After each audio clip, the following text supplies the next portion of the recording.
Vs fame channel subscribe பண்ணாதவங்க subscribe பண்ணிக்கோங்க.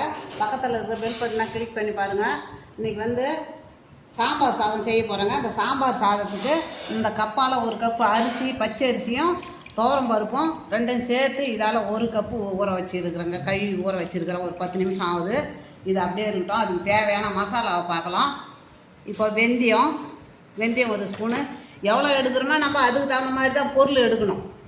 இப்போது 3 ஸ்பூனு கடலைப்பருப்பு, 1.5 ஸ்பூனு உளுத்தம்பருப்பு, 1.5 ஸ்பூனு காய் மல்லி, ஜீரகம் 1 ஸ்பூனு, மிளகு 1 ஸ்பூனு, பெரிய ஜீரகம் 1 ஸ்பூனு. இதில் வந்து பெருங்காயம், கட்டி பெருங்காயம் இல்லை, தூள் பெருங்காயம், முந்திரி பருப்பு, பிரிஞ்சி இலை. இது வந்து சும்மா வாசனைக்காக, இல்லைனாக்கா பிரியாணி மாதிரி ஆகிடும். வாசனைக்காக சும்மா இது எல்லாமே பட்டை, லவங்கம், ஏலக்காய். அது புளி ஒரு எலுமிச்சம்பழம் அளவுக்கு, நெல்லிக்காய் அளவுக்குன்னு வச்சுக்கோங்க. புளி ஒரு 4-5 மிளகா, ஒரு 6-7 மிளகா, பட்டை மிளகா, கறிவேப்பிலை, நெய், நல்லெண்ணெய், உப்பு, எல்லாமே முருங்கைக்காய்.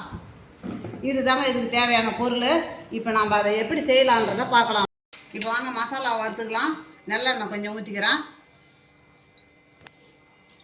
நல்லெண்ணெய்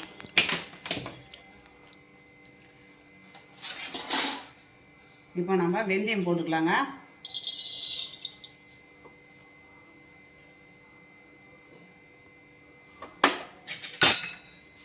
அப்புறம் தான் அடுப்பை பற்ற வைக்கணும். வெந்தயம் போட்டு இருக்கிறேன். இப்போ அது மேலே கடலைப்பருப்பு போட்டுக்கலாம். மேலே போட்டுக்கலாம். கடலைப்பருப்பு, உளுத்தம்பருப்பு, மல்லி, அப்புறம் மற்றதெல்லாம் அப்புறம் போடுறேங்க. இதை மட்டும் இப்போ வறுத்துக்கிட்டே இருப்போம். இது வந்து ஒரு 50% வறுப்பட்ட உடனே மீதி போட்டுக்கலாம்.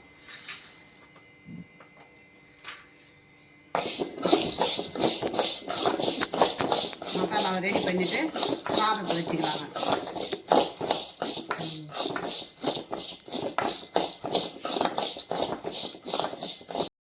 வறுப்பட்டு போச்சுங்க. இப்போ காஞ்சி மிளகாய் போட்டுக்கலாம். உங்களுக்கு எவ்வளோ காரம் வேணுமோ அந்த காரத்துக்கு தகுந்த மாதிரி போட்டுக்கோங்க. இப்போ மிளகு 1 ஸ்பூன் மிளகு, இப்போ ஜீரகம் 1 ஸ்பூனு ஜீரகம்,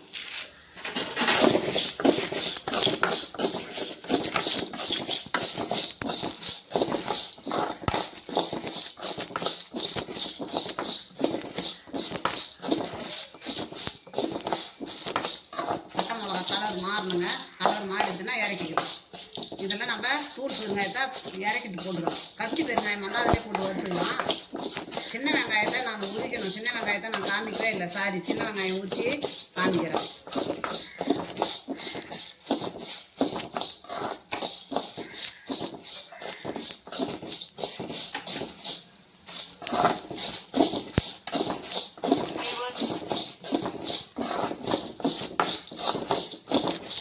இந்த அளவுக்கு இருக்கணுங்க. இந்த அளவுக்கு பாருங்க. இந்த மாதிரி இருக்கும்.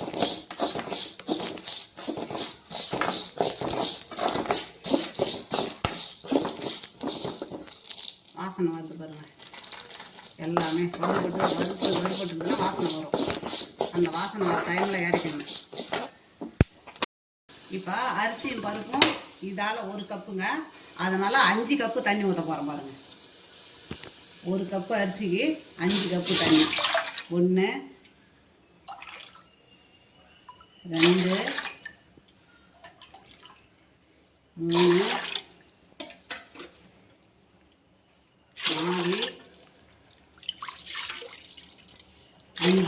5 கப்பு ஊற்றியாச்சுங்க. அது கொதிக்கட்டும்.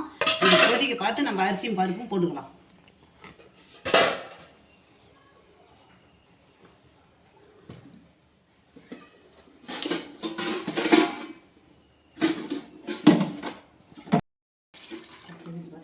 இப்போ பெருங்காயம் தெரியுதா? பெருங்காயம்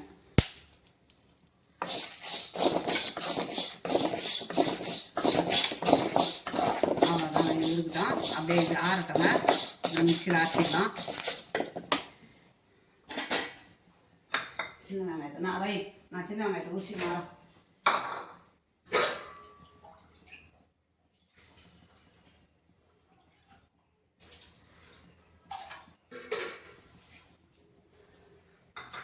வா வா மை சின்ன வெங்காயம் ஊறுகாய் எடுத்துருக்காங்க.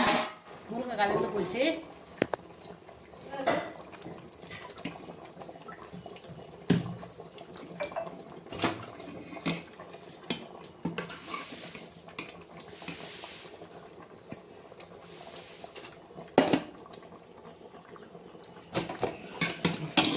இது அப்படியே வேகட்டுங்க.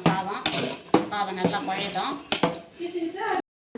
இந்த முருங்கைக்காய் சதையெல்லாம் நான் எடுத்து வச்சுருக்கேன் பாருங்கள். இதில் போட்டுடலாம்.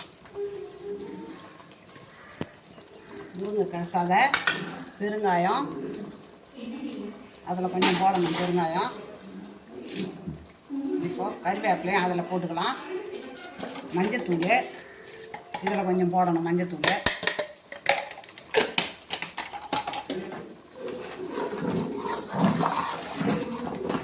இப்போ நம்ம அரைச்ச மசாலாவை இதில் ஊற்றிக்கலாங்க.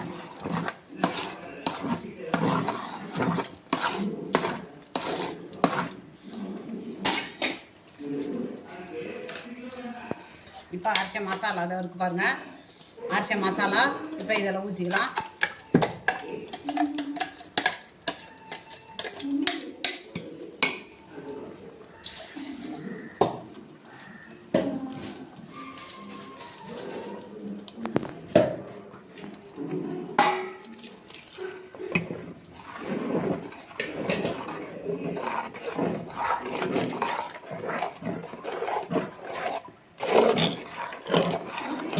பருப்பு சாதம் நல்லா வேகட்டுங்க.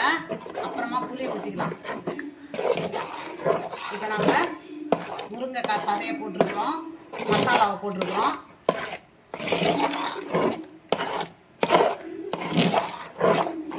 கொஞ்சம் ஒரு 5 நிமிஷம் வேகட்டும். அப்புறம் நம்ம புளியை ஊற்றிக்கலாம்.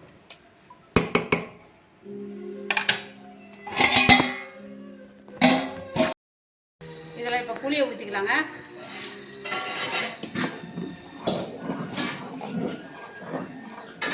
நல்லா குழஞ்சி வேகட்டும். அப்புறம் தாளிச்சு கொட்டிக்கலாம். இப்போ அப்படியே மூணு போடுறேன். குழஞ்சி வேகட்டும். அது இப்போ நல்லெண்ணெய் ஊற்றிக்கலாங்க. இதுக்கு நல்லெண்ணெய் தான் மெயின். நல்லெண்ணெய் ஊற்றிக்கலாம். இப்போ கொஞ்சம் நெய் ஊற்றிக்கலாம். அது கூட கொஞ்சம் நெய். இப்போ இதுலேயும் கொஞ்சம் நெய் ஊற்றிக்கலாங்க. இதில் கொஞ்சம் நெய் ஊற்றிக்கலாம்.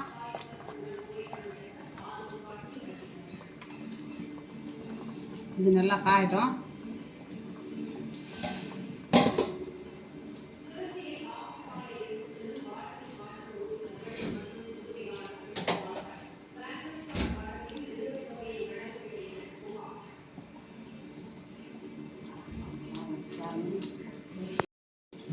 இப்போ பிரிஞ்சி இலை சும்மா கிராம்பு பட்டைலாம் சும்மா ஒன்று இல்லைன்னா அதிகமாக போட்டால் பிரியாணி மாதிரி ஆகிடும். சும்மா வாசனைக்காக தாங்க.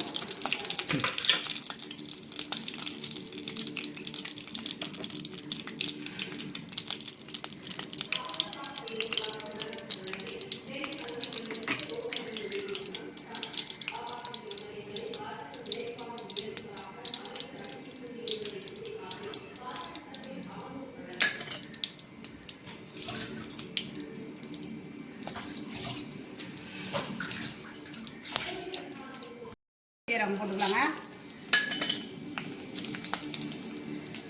இப்போ முந்திரி பருப்பு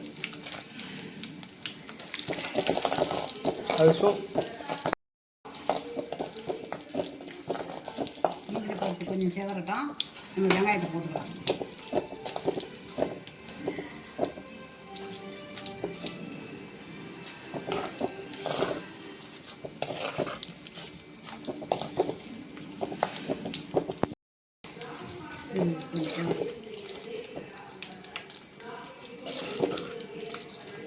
முந்திரி பருப்பு கொஞ்சம் சிவந்து போச்சு பாருங்கள். சின்ன வெங்காயத்தை போட்டுக்கலாம். சின்ன வெங்காயம் நல்லா ஒரு 80% அப்படியே வேகணும். இப்போ நம்ம கறிவேப்பிலையும் போட்டுக்கலாங்க. அது கூட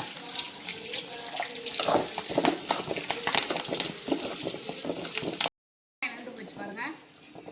இந்த மாதிரி தான் இருக்கணும். இப்போ நம்ம தாளிச்சு கொட்டிடலாம்.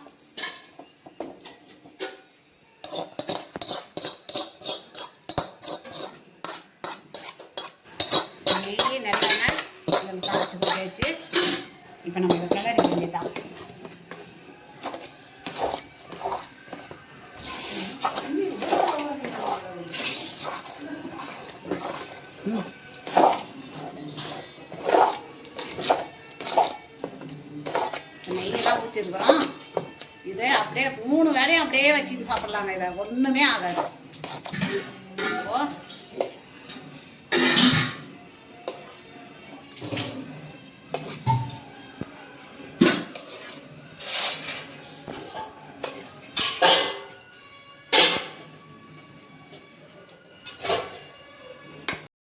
சாம்பார் சாதம் ரெடி ஆகிடுதுங்க. இது மாதிரி தான் இருக்கும். நல்லா ஆற பார்த்து பாருங்கள், டைட்டாக இருக்கும். இது மாதிரி தான் இருக்கணும். சாம்பார் சாதம் ரெடி ஆகிடுது. இது பிடிச்சிருந்ததுன்னா எனக்கு லைக் பண்ணுங்கள், கமெண்ட் பண்ணுங்கள், சப்ஸ்கிரைப் பண்ணுங்கள்.